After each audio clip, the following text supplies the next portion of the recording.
After having some creepy experiences, I have joined hands with a team of paranormal investigators and have become a close friend of the leader of that team, Amit. So, on the fixed day, exactly at 7 p.m., we met at a place. And from there, we went to a deserted house, located in a fairly populated place. As we got out of the car, I got an eerie feeling. The house seemed to be pretty old, quite a few decades old, and nobody knew why it was deserted. Trees and bushes have grown from many places inside that house. No doubt it would collapse at the slightest frequency of an earthquake. I looked curiously at Amit. He just shrugged off and asked us to get into the building. He and I led the way, whereas Deep and Rajat followed us, carrying the eatables. I had introduced Amit with Deep and Rajat a month or two ago. They don't know that Amit is a paranormal investigator, and I have joined him.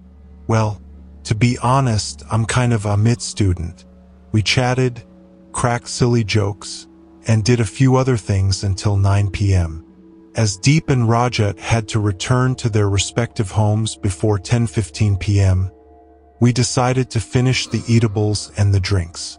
We searched and found a place that was nice enough to sit for some time in a room and began having our share of food.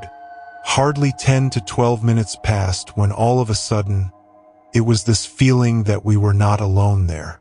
I mean, it was somehow clear to us, especially to Amit and me, that we were more than just 4 in number. Although we weren't prepared for this, we adjusted our body for any action and reaction, while still sitting in our previous postures.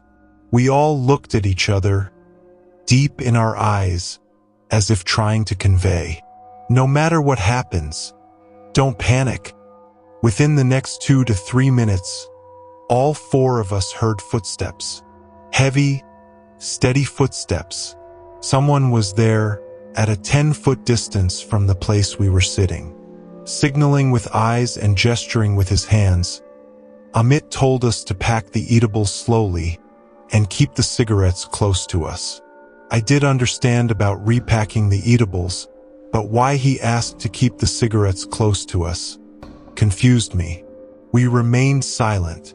When the footsteps stopped, Amit and Rajat got up and looked in the adjacent rooms with their mobile torches to find out whether somebody was there.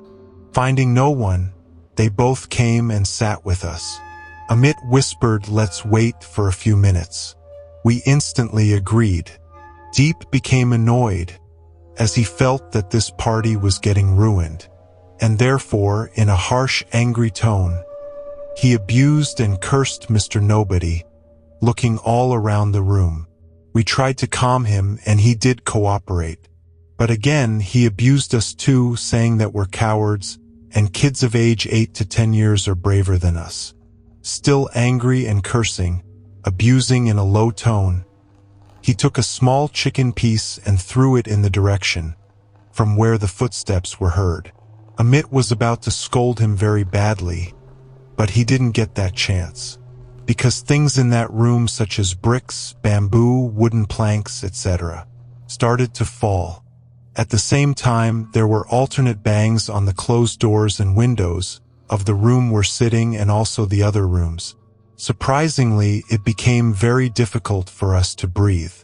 The air in that room became very heavy. As a result, Rajat fainted, and Deep started to have panic attacks. Amit and I both felt as if someone wanted to establish full dominance there, and our being there at that time was certainly not welcomed. And Deep's actions certainly gave it reasons, enough to break all hell loose upon us.